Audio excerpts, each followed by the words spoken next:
Remember when you could walk into any Tim Hortons and hear, "Wayne, your double-doubles ready," or flip through a class photo and spot 3 Darlenes in the same row.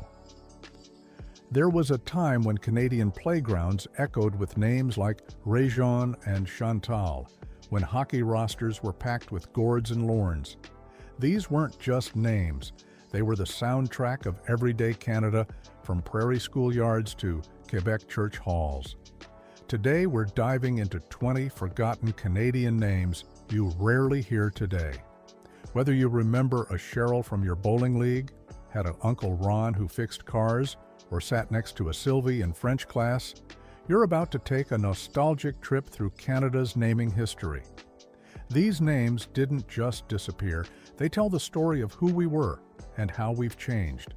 So grab a coffee and let's explore the names that built modern Canada. Wayne was the unofficial name of Canadian boyhood from the 1950s through the 1970s. Check any hockey roster from that era and you'll find multiple Waynes lacing up their skates. The name peaked when solid Anglo-Canadian values ruled the naming charts. Think sturdy, no-nonsense monikers that would look good on a construction company business card. Wayne wasn't just popular, it was practical. It worked equally well shouted across a job site or announced at a school assembly. Provincial birth records show Wayne consistently ranking in the top 10 throughout the 1960s, particularly in Ontario and British Columbia. The name carried weight, literally and figuratively. Wayne was the kid who could fix your bike chain, the teenager who got a summer job at Canadian Tire, the young man who married his high school sweetheart and bought a house with a 2-car garage. But by the 1990s, parents started shifting away from these mid-century Anglo surnames turned first names.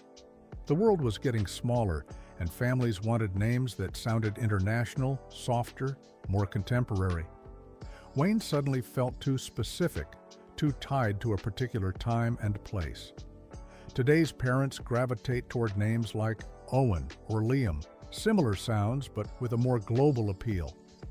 Darlene ruled the prairie provinces like a queen of the curling rink. This was the go-to girl's name for families who wanted something modern, but not too fancy, something that would age well from pigtails to power suits.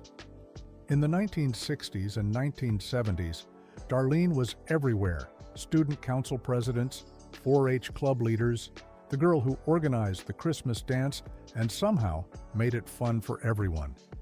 The name felt perfectly balanced, feminine but strong, familiar but not too common. Darlene was the name parents chose when they wanted their daughter to fit in, but also stand out. She was likely to be good at math, captain of the volleyball team, and the first in her family to go to university. Provincial records from Manitoba and Saskatchewan show Darlene consistently appearing in the top 20 throughout the 1960s. She represented a generation of Canadian women who were quietly revolutionizing what it meant to be female in the workplace, not with radical protests, but with competence and determination. The name's decline came with the 1990s preference for names ending in softer sounds, the Katies and Ashleys that dominated that decade. Darlene's sharp consonants and formal structure suddenly felt outdated. Modern parents wanted names that sounded more casual, more approachable. Sharon became the unofficial mom name of late 1970s Canada. Walk into any office building, shopping mall, or parent-teacher conference, and you'd encounter multiple Sharons keeping everything running smoothly. She was the administrative assistant who knew everyone's birthday, the bank teller who remembered your kids' names, the neighbor who organized the block party every summer. Sharon represented stability in an era of rapid social change. While the world around her shifted dramatically, women entering the workforce in unprecedented numbers, families becoming more mobile, technology beginning to reshape daily life, Sharon remained constant. She was the name that appeared on nameplates, phone trees, and volunteer committees across the country. The name peaked in the 1950s and held strong through the 1970s, particularly among families who valued tradition but weren't afraid of progress. Sharon was modern enough for the changing times, but classic enough to age gracefully. She was equally comfortable in a business suit or a church dress, at a PTA meeting, or a Saturday night dinner party. By the 1980s and 1990s, the Jennifer and Jessica generation had arrived, and Sharon became locked into the mom tier of names. Younger parents associated it with their own mother's generation, making it feel too mature for a baby. The name didn't disappear, it just moved up a generation. Brenda owned Western Canada like she owned that perfect feathered hair that defied both gravity and wind. Popular from British Columbia to Manitoba, Brenda was the name of choice for families who wanted something distinctly North American, but not too trendy. She was probably the best dancer at the high school formal, definitely knew how to drive in winter conditions, and could make a casserole that would feed a hockey team. Provincial birth records show Brenda maintaining steady popularity throughout the 1960s and 1970s, particularly in Alberta and Saskatchewan. The name had a certain confidence to it. Brenda wasn't trying to be anything other than exactly what she was. She represented a generation of Canadian women who balanced traditional expectations with new possibilities. Brenda was the girl who could change her own oil and still look perfect for Sunday dinner. She watched Dallas religiously, knew all the words to every Anne Murray song, and probably had strong opinions about which grocery store had the best produce. She was practical but not boring, friendly but not pushy. The name's decline came with the 1990s wave of Brittany's, Brooks, and Ambers, names that sounded more exotic, more contemporary. Brenda's straightforward charm couldn't compete with these newer arrivals that promised glamour and sophistication. Cheryl dominated Canadian office buildings and suburban neighborhoods throughout the 1970s. She was the backbone of administrative departments, the organizer of office Christmas parties, and the reliable friend who always remembered to send birthday cards. Cheryl represented competence with a smile, professional but approachable, efficient but never cold.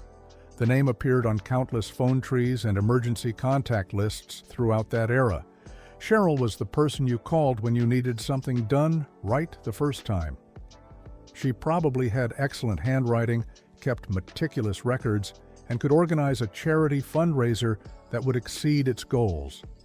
Office directories from the 1970s and early 1980s are filled with Cheryls in every department, from accounting to customer service to human resources. The name suggested reliability and warmth, qualities that made Cheryl indispensable in an era when personal relationships still mattered in business.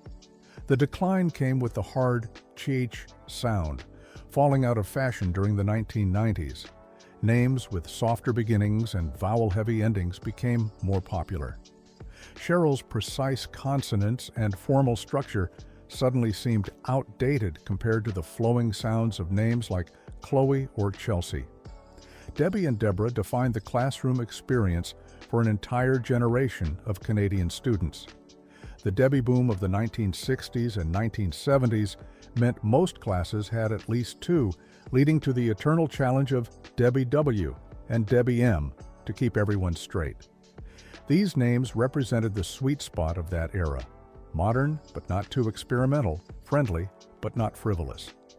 Provincial top name lists from those decades consistently featured both versions, with families choosing based on whether they preferred the casual nickname feel of Debbie or the more formal elegance of Deborah. Both versions suggested a girl who would be popular but not intimidating, smart but not snooty, the kind of kid who would share her lunch money and help with math homework. Debbie was everywhere in Canadian pop culture of that era, from children's book characters to TV show references.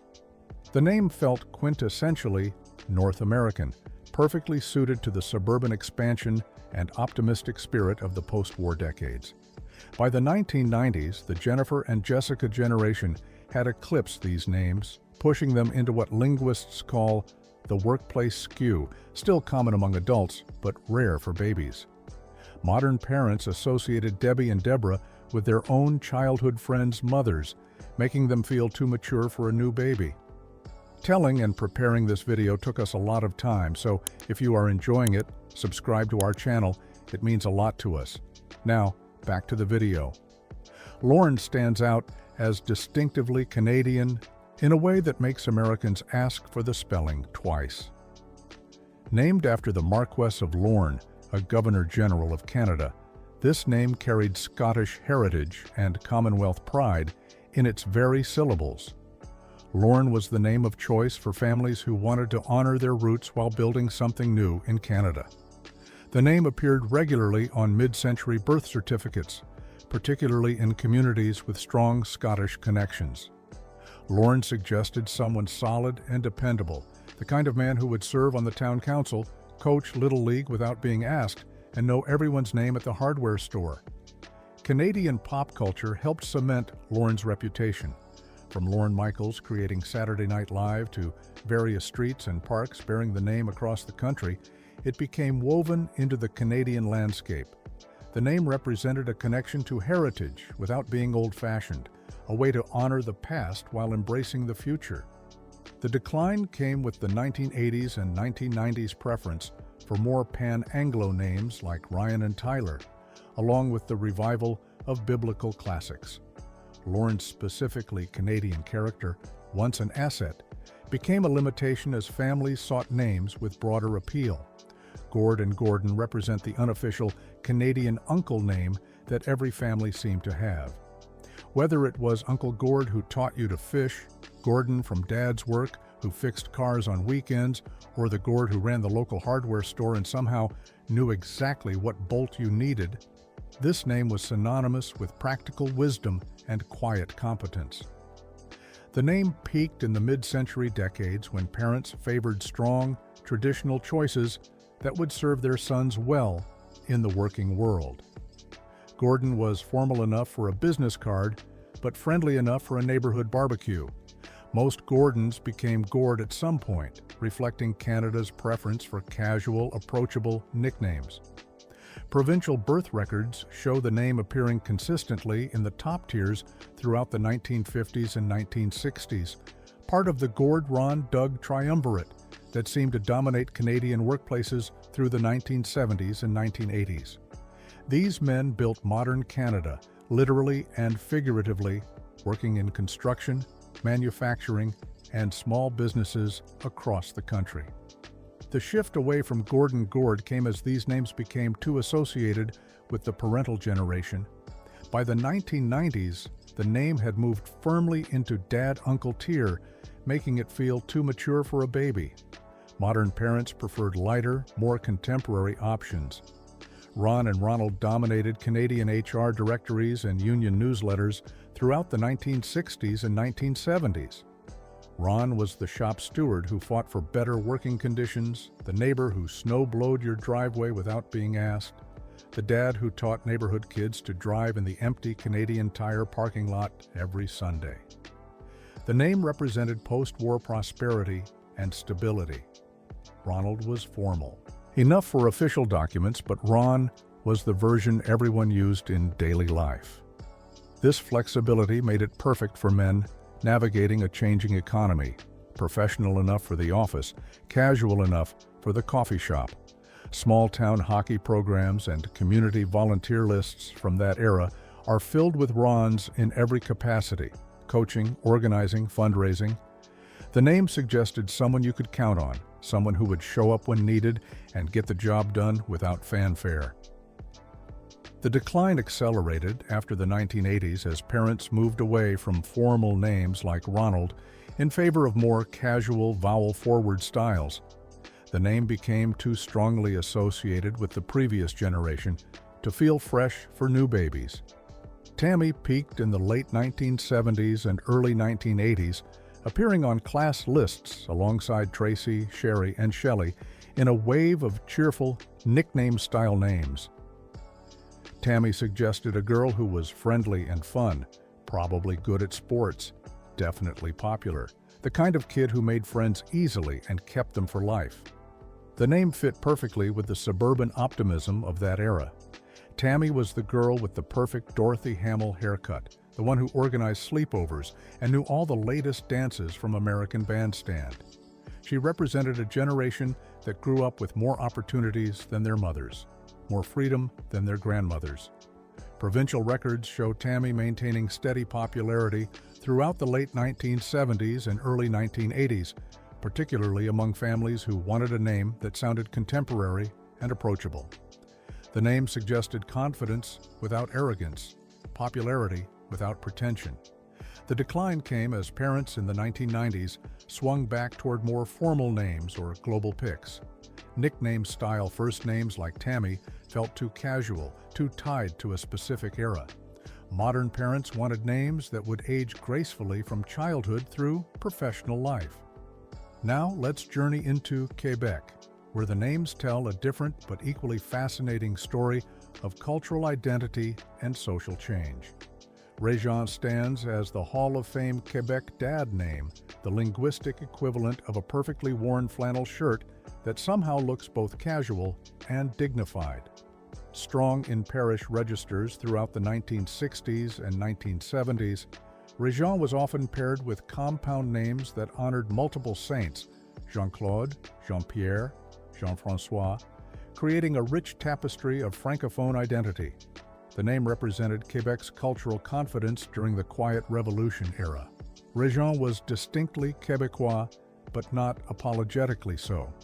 He was the man who could discuss politics in two languages, coach hockey with passion, and make the perfect tourtière for New Year's Eve. He embodied the generation that transformed Quebec while honoring its traditions. Church records from that era show Réjean appearing consistently in baptism registries across the province. The name suggested someone rooted in community, someone who understood that identity came not from rejecting the past, but from building confidently upon it.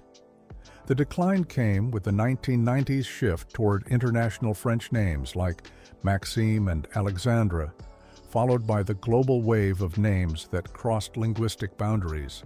Réjean's specifically Québécois character became a limitation as families sought names with broader appeal. Normand dominated mid-century Quebec with the quiet authority of someone who understood both tradition and progress. Common on minor hockey rosters and workplace seniority lists throughout the 1960s and 1970s, Normand represented the backbone of Quebecois society, reliable, hardworking, and deeply connected to community. The name carried weight in Francophone culture, suggesting someone who could navigate both the traditional world of family and parish and the modern demands of a changing economy. Normand was equally comfortable at a parish fish fry and a union meeting, at Sunday Mass and Saturday night hockey. Factory employment records and credit union membership lists from that era are filled with Normands in every capacity, from floor workers to supervisors, from committee members to board directors.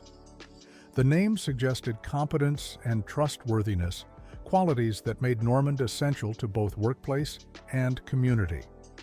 The decline came with the broader move away from, and endings, Normand Roland Armand, that characterized mid-century naming patterns. These formal, traditional names felt too heavy for the lighter, more contemporary style that emerged in the 1990s. Ivonne flourished during the 1960s and 1970s as Quebecois families embraced names that sounded both traditional and modern. The name appeared regularly on co-op boards and credit union minutes, suggesting someone active in community affairs and local business. Ivonne was the neighbor who organized the block party, the volunteer who coached Little League, the local businessman who knew everyone's family history. The name represented Quebec's growing economic confidence during this era. Ivonne wasn't trying to be anything other than authentically Québécois, and that authenticity had value. He was proof that you could be proudly Francophone and successfully modern at the same time. Community organization records from that period show Yvonnes in leadership positions across the province, from municipal councils to parish committees, from sports leagues to cultural organizations. The name suggested someone who understood that progress came through participation, not protest. The fashion cycle turned against Ivonne in the 1990s as the weave onset began to feel dated. Parents gravitated toward names with softer beginnings and more international appeal. The name's distinctly Quebecois character, once an asset, became a limitation. Gaetan emerged strongly in 1970s Quebec as families sought names that balanced tradition with contemporary style. The name appeared consistently in parish baptism lists and recreational league sign-ups, suggesting someone who valued both faith and fun, community and competition. The accent mark made Gaetan distinctly francophone, while the sound remained accessible and friendly. This was important during an era when Quebecois families were asserting their cultural identity while remaining connected to the broader Canadian experience. Gaetan could cross linguistic boundaries when necessary, but never forgot where he came from. Church bulletins and community center announcements from that era regularly featured Gaetans in various capacities, organizing festivals, coaching teams, serving on committees. The name suggested someone who understood that culture wasn't preserved in museums, but lived through active participation. The decline came with the style shift away from accented saint-linked names toward broader French and European options. Parents in the 1990s and 2000s favored names that sounded international rather than specifically Quebecois. Serge dominated 1970s civil service rosters with the authority of someone who understood both bureaucracy and humanity. The name felt modern and continental at the time, suggesting someone who was sophisticated but not pretentious, educated but not elitist. Serge was the government worker who actually helped solve your problem, the teacher who made French literature interesting, the administrator who remembered that rules should serve people, not the reverse. Provincial government directories from that era show Serges throughout the system, from entry-level positions to senior management, from Montreal to Gaspé. The name represented Quebec's expanding professional class during the era of the Quiet Revolution, when Francophones were taking their rightful place in all levels of government and business. Serge embodied the optimism of that era, the belief that Quebec could be both proudly Francophone and fully modern. He was equally comfortable discussing European philosophy and American pop culture, separatist politics, and federal policy. The name suggested intellectual curiosity combined with practical wisdom. The 1990s and 2000s brought a global wave of names like Julian and Lucas that made Serge feel older, more tied to a specific generation. Modern parents wanted names that would travel well in an increasingly connected world. Jocelyn reigned as the quintessential girl's name of the 1960s and 1970s, appearing in household directories, school lists, and union newsletters with the consistency of someone who was simply everywhere. Jocelyn was the secretary who kept the office running, the volunteer who organized the church bazaar, the neighbor who knew everyone's children and remembered their birthdays. The name represented the generation of Quebec